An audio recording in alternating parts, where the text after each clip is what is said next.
When you think about the scariest night in American media history, you think of this one. October the 30th, 1938. Orson Welles gets on the radio and does a fake little Martian invasion, and the whole country loses its mind. People flooding in the streets, grabbing shotguns, kissing their families goodbye because the aliens are here and it's over. The greatest story of mass panic of all time, right? Yeah, about that. Because the panic isn't the real story here. The real story is the thing hiding behind the panic. Who was pulling the strings? What did they want? And how did they get away with it for almost 90 years?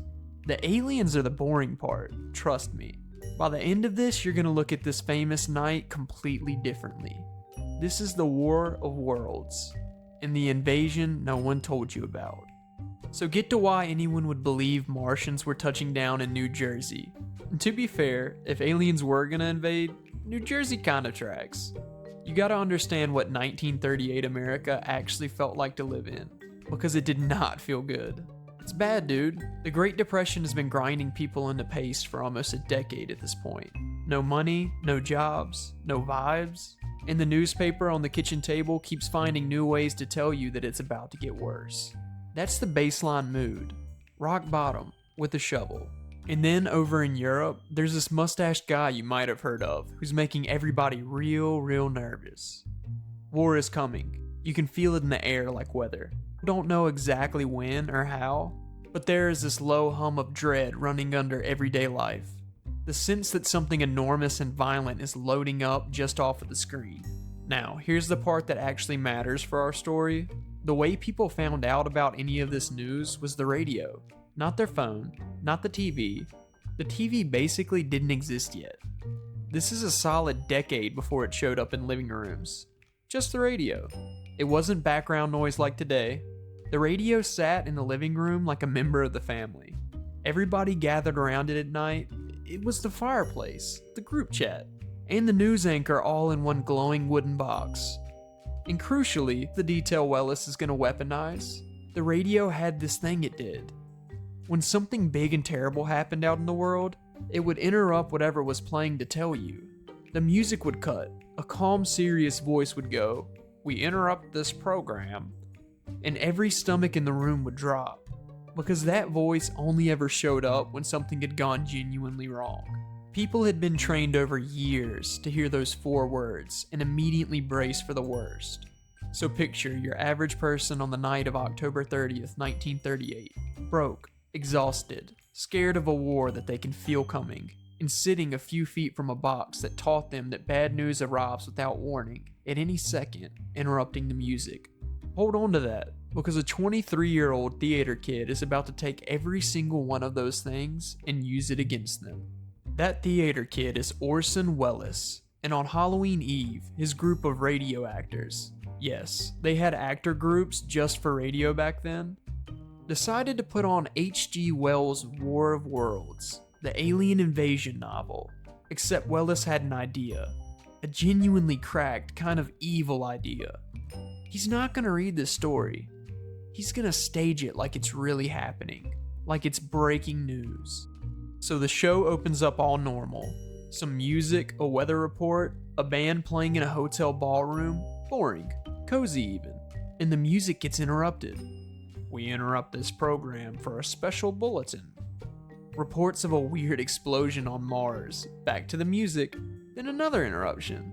Something's crashed into Grover's Mill, New Jersey, and then a reporter, live on the scene, describes this metal cylinder cracking open and something crawling out of it.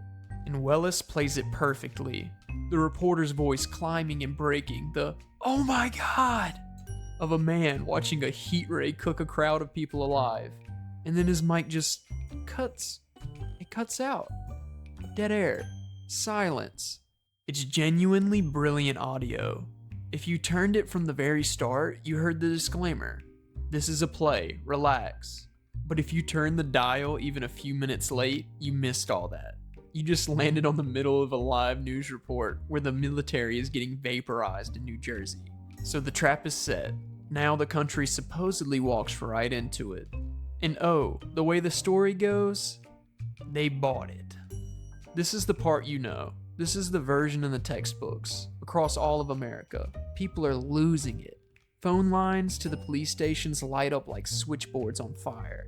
Families are stuffing wet towels under the doors to block the poison gas. Yes, the Martians in the radio play had poison gas. And yes, people apparently thought the bath towel was gonna stop an alien chemical weapon. They just shoved the towels under their doors and huddled in the dark, waiting for the end. Others decided to pile into cars and just start driving. Anywhere. Away. Doesn't matter where, as long as it's not here. A guy in the Midwest allegedly grabbed his shotgun and headed out to fight the aliens personally, which, honestly, respect. Terrible plan, but incredible energy. Churches started to fill up with people praying that it wasn't the end of the world. Congregations showing up unannounced on a Sunday night to make their peace before the heat rays torched the town. And the next morning, the newspapers make it official. New York Times. Listeners in a panic. San Francisco Chronicle. The nation is terrorized. And just like that, it's history. Carved in stone. A whole country so gullible, so wound up, that one dude with a spooky voice and a really good sound guy sent millions of people sprinting into the night in their pajamas. The dumbest night in American history. A masterpiece of accidental chaos. Perfect story that's almost completely made up. So, quick one, then straight back to it. Real talk for a second.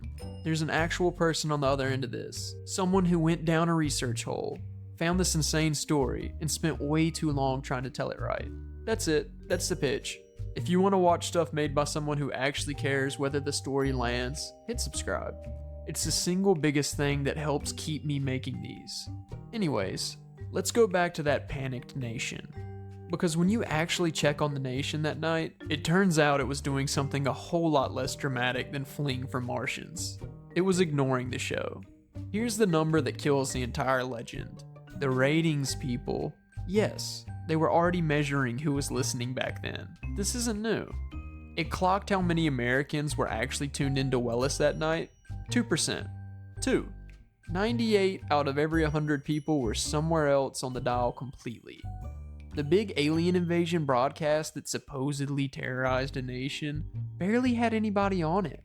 And you want to know what most of them were listening to instead? A ventriloquist. Yes, a guy doing voices for a wooden dummy. On the radio, a medium where you physically cannot see the dummy. That was one of the most popular shows in the entire country, and it was airing at the same time as the Martian invasion.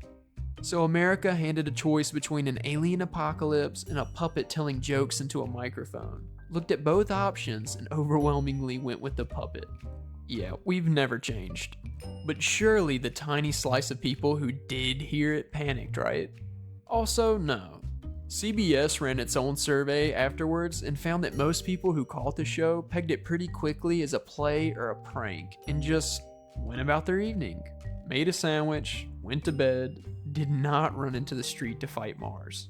And what about the reported bodies? The tramplings, the heart attacks, the mass chaos? Researchers went to 6 different New York City hospitals 6 weeks after the broadcast and checked records for anyone who'd been brought in because of it. The number they came back with was 0. Not a few, not hard to say. 0. The single most famous mass panic in American history didn't even put one confirmed person in the hospital. So basically what I'm saying is, the puppet won the night. Which leaves us with one enormous, glaring question. If barely anyone actually panicked, then where the heck did this panic come from? Here's where it gets good. Because the panic was real. It just didn't happen in the streets. It happened in the newsrooms. You gotta understand the beef of the era. Radio was new, radio was exploding, and radio was eating newspapers alive. All that advertisement money that used to flow into print, the ad money was basically the paper's entire bloodstream, and radio walked in and opened a vein. It was pouring into radio instead. The newspapers were watching their whole industry get gutted in real time by this upstart box sitting in everyone's living room. And they hated it, genuinely, profusely hated it. So they had a motive. They wanted radio to look dangerous, reckless, irresponsible.